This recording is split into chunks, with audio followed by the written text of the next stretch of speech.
What does homelessness mean to you? Being homeless means to me just being out on your own and not having a stable income or a stable home to live and not having any support or family. To me, homelessness is when you're without a home and you don't have like a stable place to live. For example, like if you live with somebody that's not your legal guardian, you're pretty much homeless. Homeless to me is when you don't have no home to live, no one don't have your back, and if you want to live by yourself.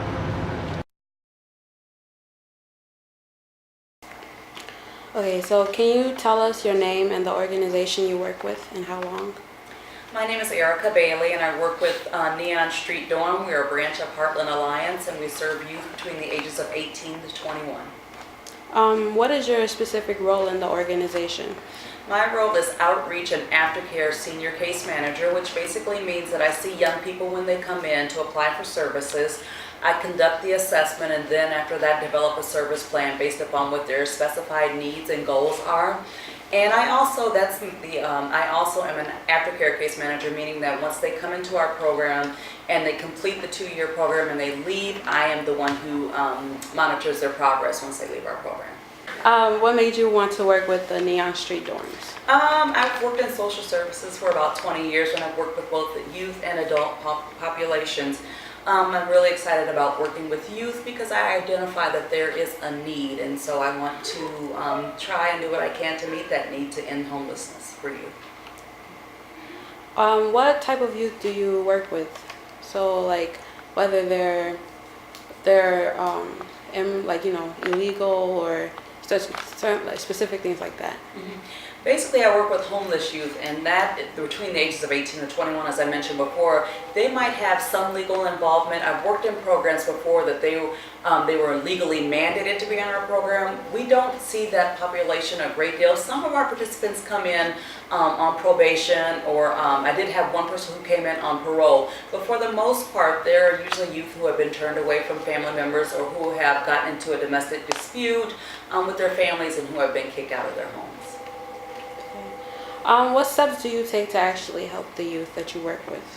We do everything. Once they come in and identify their need for services, we work with them from their point of need. Basically, whatever is important to them, that's what we try to make important to us. We call our youth participants as opposed to clients, because with participants, we want them to actually participate in their care. We want to help them identify what it is that they want to accomplish, and then we work from that standpoint.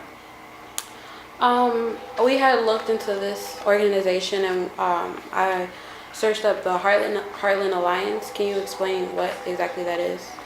Heartland Alliance is a huge human service organization. They serve everyone from the babies up to the elderly age, and they do everything that they can do, that we can do, to end the cycle of homelessness, also to just fight for human rights. We try to offer services based on wherever the person is at need.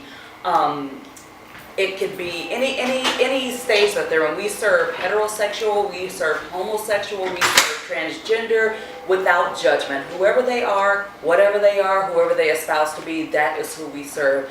If we have a female who is obviously female who wants to be referred to as a male, we respond to her and refer to her as a male, because we want to accept a person exactly from where they're at. And so there's no judgment, there's no discrimination. Is there any like certain qualifications to get help from the Heartland Alliance or this organization? This particular organization is age specific, which means that they have to be between 18 and 20, 18 and 21. However, if they've aged out of this program, or if they're not eligible because of age, there are other programs within Heartland Alliance that can serve. Again, we're going to serve everywhere from infancy all the way to senior citizens. There is a program here at Heartland Alliance for everyone. After the youth leave this organization, do most of them like progress and become successful after this, or do some of them like struggle a little bit? We have it's a good number of both. I had a meeting this morning with a young lady who works at another social service agency, and I was amazed to discover that she was a former participant of Neon Street Dorm. And so while she was here, she stayed here for 2 years and gained some independence, went on to school, and then she's able to then pay it back. And so she is one of our true success stories. We see a lot of young people who leave out of here. Our whole goal is for them to leave here and not go to another program per se, but to be self-sufficient. So the clear majority of our participants are able to get their own housing, even if it's a studio apartment, but they're able to leave our program with something of their own. What are the rules and regulations of being in this organization or living here? Our basic rule, our number one rule, is that it's a savings program. So once the participant is able to gain employment, the requirement is that they submit 65% of their check. So they have to bring in the check stub and also submit 65% of that check. And we give it to the director, who then gives them a receipt back stating that they are putting this money into savings. So we keep the 65%, they live off the remaining 35%. What happens is, because they are able to keep saving that money, our last 2 participants who left our program successfully, one of them worked part-time and she had a check given back to her for $5,000. The second person was able to work full-time and she had a check given back to her of $9,000. It's not money that we had given her, it's her money that she had already placed in savings and wasn't allowed to touch. And so that way, when she was able to leave, she was able to pay her first month's rent, security deposit, and also furnish her apartment, and still while maintaining full-time employment. Have you ever experienced homelessness yourself? Yes, I have. I was homeless actually in the Chicago area here on the north side, so it's really interesting for me to be able to serve homeless youth in this area. I was not aware of homelessness services for youth back then, but now that I'm working in the field, it's remarkable to be able to go out in the community and offer services and offer them a place to get off the street, offer them a place to take a shower, get a warm meal, and so it's wonderful to be able to give back to the community. Is there anything else that you would like to add? Just that we are available year-round, 365 days a year. We do not close, so wherever there's a need for homeless youth, we are here. We have partnered with several other agencies in the Uptown or North Side community, and so even if you're outside of our age range, you can always contact us and we can always refer you to someone who can help you. All right, that's it. Thank you.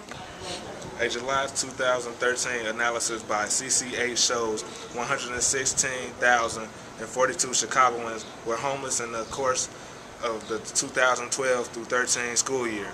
This is 10% more than the 100,533 people who were homeless a year earlier. There's a lot of homeless youth in Chicago, so we have to spread the words and get the word around so people can know about the problems here. We got to get more clothes, more food, and more shelters for them to live. We have to help this problem.